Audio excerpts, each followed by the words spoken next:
नमस्कार। वित्त मंत्री निर्मला सीतारमण ने आगामी लोकसभा चुनाव से पहले अंतरिम बजट पेश कर दिया है। इस बजट में बुनियादी ढांचे के निवेश को प्राथमिकता देते हुए एक स्थायी राजकोषीय दृष्टिकोण पर जोर दिया गया है। किसानों, महिलाओं और आर्थिक रूप से वंचितों को लाभ पहुंचाने की पूरी कोशिश की गई है। मोदी सरकार के पूरे कार्यकाल के दूसरे अंतरिम बजट में सतत आर्थिक विकास और लक्षित कल्याण उपायों पर ध्यान केंद्रित किया गया है। साथ ही राजकोषीय रणनीति को बनाए रखने की पूरी कोशिश की गई है। Budget highlights. 4 प्रमुख समूहों पर ध्यान। वित्त मंत्री निर्मला सीतारमण ने कहा कि सरकार 4 प्रमुख समूहों गरीबों, महिलाओं, युवाओं और किसानों पर ध्यान केंद्रित कर रही है। साथ ही उन्होंने कहा कि देश ने पिछले 4 वर्षों में तेजी से विकास किया है। Rail corridor.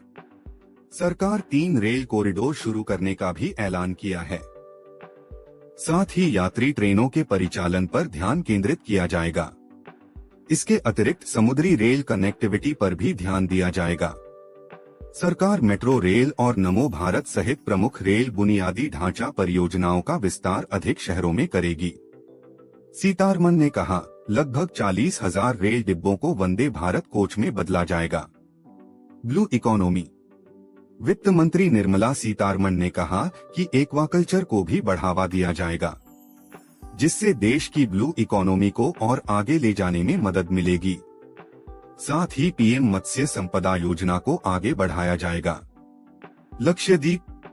पीएम मोदी की लक्षद्वीप यात्रा के बाद सरकार ने बजट में भी द्वीप के विकास और पर्यटन को बढ़ावा देने पर भी ध्यान केंद्रित किया जाएगा। लखपति दीदियां। सरकार का लक्ष्य अब लखपति दीदियों को 2 करोड़ से बढ़ाकर 3 करोड़ करना है। वित्त मंत्री ने कहा कि सनराइज डोमेन के लिए 50 साल के ब्याज मुक्त ऋण के साथ 1 लाख रुपए करोड़ का कोष स्थापित किया जाएगा। ब्याज मुक्त कर्ज। केंद्र सरकार राज्यों को 50 वर्षीय ब्याज मुक्त ऋण पर 75,000 रुपए करोड़ प्रदान करेगी। वित्त मंत्री सीतारमण का कहना है कि 2014 से 2023 तक एफडीआई प्रवाह $596 बिलियन था। Income tax. वित्त मंत्री निर्मला सीतारमण ने कहा कि 7 लाख तक की आय पर कोई टैक्स दे नहीं होगा। इस बार इनकम टैक्स स्लैब में कोई बदलाव नहीं किया गया है। मुद्रा योजना। इन 10 वर्षों में उद्यमिता, जीवन में आसानी और सम्मान के माध्यम से महिलाओं के सशक्तिकरण ने गति पकड़ी है। वित्त मंत्री सीतारमण का कहना है कि महिला उद्यमियों को 30 करोड़ मुद्रा योजना ऋण दिए गए हैं। इंफ्रास्ट्रक्चर के विकास पर जोर। सरकार देश के इंफ्रास्ट्रक्चर को मजबूत करने पर भी विशेष ध्यान दे रही है। बजट के तहत सरकार ने 11% अधिक खर्च की बात कही है। वित्त मंत्री निर्मला सीतारमण ने कहा कि उन्हें उम्मीद है कि लोकसभा चुनाव में देश की जनता एक बार फिर प्रचंड जनादेश के साथ बीजेपी को चुनेगी। इस बजट में उम्मीद के अनुरूप कोई बड़ी घोषणा नहीं की गई है। पीएम जनमन योजना। वित्त मंत्री निर्मला सीतारमण ने कहा कि पीएम जनमन योजना उन आदिवासी समूहों की मदद करती है जो विकास के दायरे से बाहर रह गए हैं। वित्त मंत्री निर्मला सीतारमण ने कहा कि सरकार ने पिछले 10 वर्षों में 25 करोड़ लोगों को गरीबी से मुक्ति दिलाने में मदद की है। 300 यूनिट बिजली फ्री। सरकार ने हर महीने 300 यूनिट फ्री बिजली देने की भी घोषणा की है, जो आम जनता के लिए एक राहत की खबर है।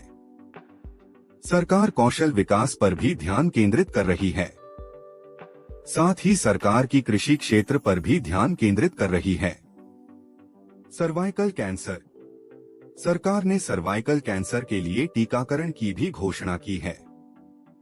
साथ ही नए मेडिकल कॉलेज के खोले जाने की भी घोषणा की गई है। Skill India. वित्त मंत्री निर्मला सीतारमण ने बताया कि सरकार ने 1.4 करोड़ युवाओं को ट्रेनिंग देने का कार्य किया। साथ ही नए क्षेत्रों में अनुसंधान को बढ़ावा देने की बात कही है। जानिए बजट के लक्ष्य। सरकार ने कम बजट घाटा और 20% का उच्च पूंजीगत व्यय बनाए रखने पर ध्यान केंद्रित कर रही है। सस्ते कर्ज के लिए भी सरकार वचनबद्ध है। इसके तहत नई आवास ऋण सब्सिडी योजना भी सरकार के प्रमुख एजेंडे में शामिल है। सरकार अन्य क्षेत्रों की तरह ऑटोमोबाइल सेक्टर पर भी ध्यान केंद्रित कर रही है।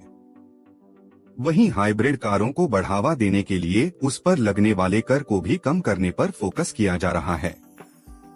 धन्यवाद।